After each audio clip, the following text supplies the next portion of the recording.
Well, right now in the program, we want to learn more about the Share the Spark campaign from Enview and learn more about some of the things that they are doing as a company right now that can really help with ranchers and land managers and much more. Joining us for a conversation, she is Education Outreach and Grants Specialist at Enview. Noe Marymore is with us here today on the program. And first off, Noe, thanks for joining us here on the show today. I hope you're doing well. I am. Thanks. Yeah. Thanks for having me. Appreciate it. Okay, so I mentioned the Share the Spark campaign from Enview. Talk about the campaign overall and some of the educational assistance it provides for folks. Let's just start there.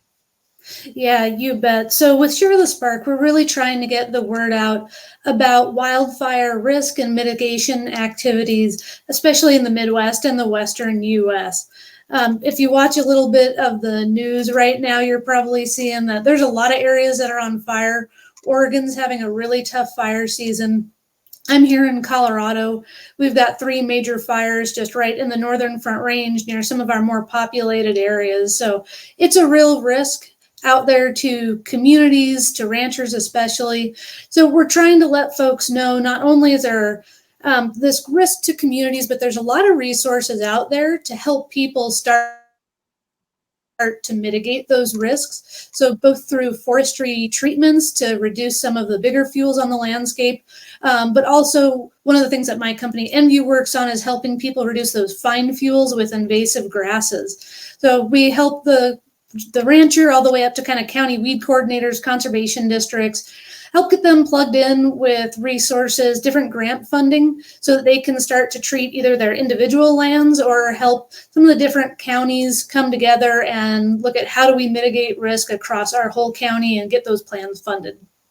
Well, and I think about this, and you brought up some of the concerns about wildfire risk and much more, and drought, et cetera, et cetera. And I just think about that as being one of many ecological advantages for ranchers and land managers using various products and taking part in this campaign, et cetera, and the economic benefits too. I mean, talk about that a little bit more. There's a lot that goes into this, even just along with some of the mitigation of fire risk out there as well.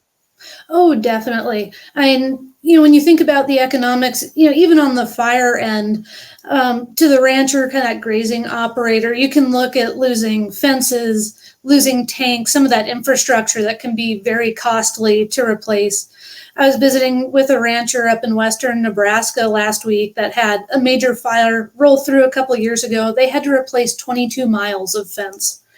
I mean, I don't know about you, but when you look at the price of supplies and labor right now, that's a big deal.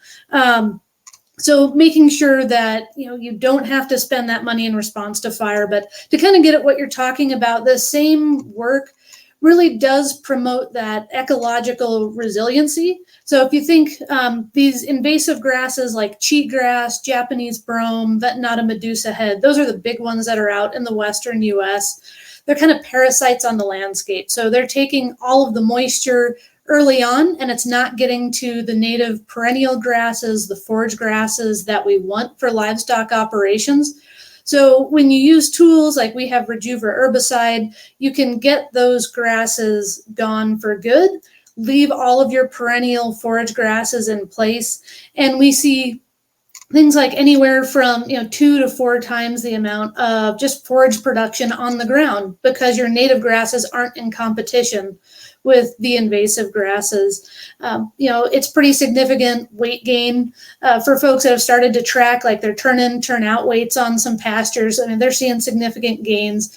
And it's one of those things I think cheatgrass and these other grasses have been on the landscape so long, we don't really understand what they're doing to the rancher's bottom line, but we're starting to see now that we can effectively get rid of these grasses with products like Rejuva and put some money back in the rancher's pocket. No, that's a great point. I think about some of those invasive grasses out there. It's, you think about invasive weeds for our row crop farmers, in particular, and how they manage those. Well, you maybe don't necessarily think about that for our ranchers who have livestock grazing out on pasture and forage and having good clean forage for those animals. I mean, some of those invasive grasses, you don't want those getting into a cow's digestive tract, for instance. It's things like that. It's something that maybe you don't necessarily think about, but it is very, very important, isn't it, Noe? It really is. Cheatgrass is the most widespread of these grasses, but once it cures out, it basically has the nutritional quality of packing peanuts. Mm. So, again, if you're thinking about your livestock health and nutrition, you're having to do a lot of supplementation if they're on pastures that are primarily in cheatgrass. Where if you can, again, get that out of the system and you're grazing on your native grasses, that TDN, that crude protein, shoots up. So you don't have as much supplementation. You also tend to have forage longer in the year. You get more growing season since there's more moisture in the soil. So you're potentially looking at reduced feed costs later in the season instead of kind of being short pasture and having to go get hay early. Well, I know with the Share the Spark campaign as well, a lot of the educational assistance we talked about, I know part of it too, you guys, and I know your background have expertise in federal grant opportunities and applications to help with funding some of these different efforts for wildfire prevention, et cetera, et cetera. Talk about that real quick for us, if you can. For sure. So when folks think of these fire mitigation type activities, a lot of folks think, all right, I need to go thin trees on my property up in the forest. And there's a lot of funding to do that, but also to get rid of these invasive annual grasses more in kind of the rangeland, sagebrush country, or in the high plains area as well. So there's really good resources out there. The number one for like individual ranchers that I recommend is go to your local USDA service center and talk to the Natural Resources Conservation Service. These are folks that are very well trained. Through the Farm Bill programs, they have a lot of funding available for fire mitigation.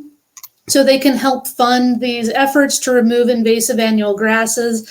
And at the same time, if folks want to look at maybe putting in more fencing or water to help with their grazing operations, you could even roll that all into one application. So I definitely recommend talking to the NRCS. The other really good resource that's out there is states have their state forestry service. So here in Colorado, we've got the Colorado State Forest Service. There's the Wyoming State Forest Service.